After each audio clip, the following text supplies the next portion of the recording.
Assalamualaikum warahmatullahi wabarakatuh. Saya perwakilan dari kelompok 9 akan mempresentasikan hasil kinerja kelompok kami, yaitu analisis aspek pasar dan pemasaran bidang usaha rumah makan.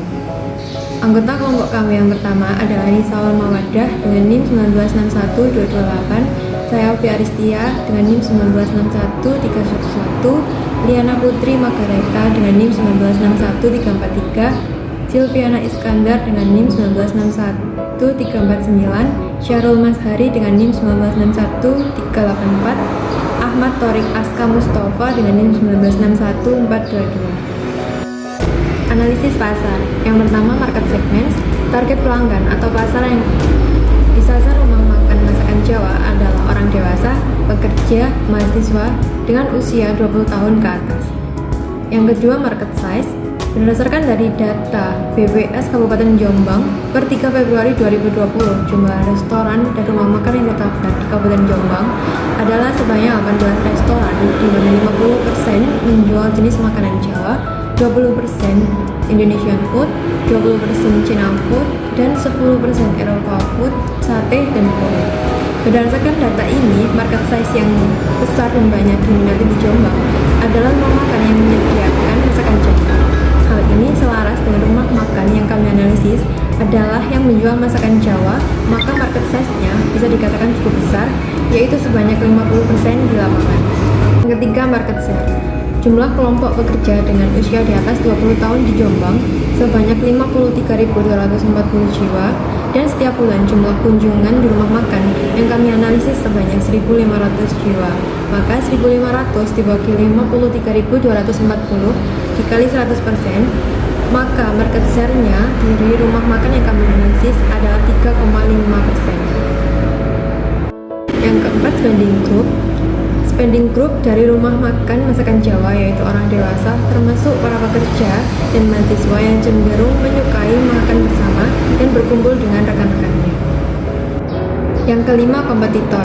Kompetitor yang dihadapi oleh rumah makan yang kami analisis adalah sebanyak 18 rumah makan, di mana 50% rumah makan yang menjual jenis masakan Jawa, 20% makanan Indonesia, 20% masakan Cina, dan 10% masakan Eropa, sate, dan gulai.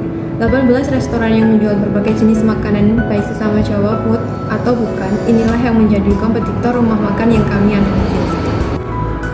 Yang keenam, competition influence. Rumah makan yang kami analisis sudah menerapkan berbagai pilihan metode pembayaran.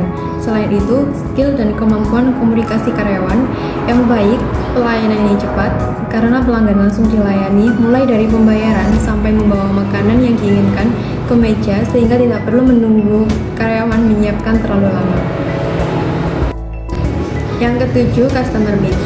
Dilansir dari detik.food.com, NPD Group menyebutkan pengunjung restoran saat ini lebih suka datang sendiri dan ditemani ponsel, tablet, dan perangkat elektronik lainnya saat makan, sehingga rumah makan ini menyediakan stop kontak dan wifi gratis untuk pelanggan dan mengatur jarak antar tempat duduk sehingga lebih private. Selain itu, sekarang masih banyak orang ke restoran bukan hanya untuk mencari makan, tetapi juga untuk hangout atau menghabiskan waktu mengobrol dengan keluarga dan kerabat. Sehingga bagi pelanggan yang datang bersama keluarganya, rumah makan juga menyediakan playground dengan desain interior yang nyaman dan instagramable. Selanjutnya, analisis marketing mix 7P. Yang pertama, produk. Rumah makan mempunyai menu unggulan yaitu nasi goreng ikan teri, ayam taliwang, dan nasi liwet dengan rempah yang berkualitas. Yang kedua, price. Menggunakan strategi harga status quo pricing, yaitu strategi penetapan harga di mana harga ditetapkan sesuai dengan harga pesaing Adnyana pada tahun 2020. Yang ketiga, place atau tempat.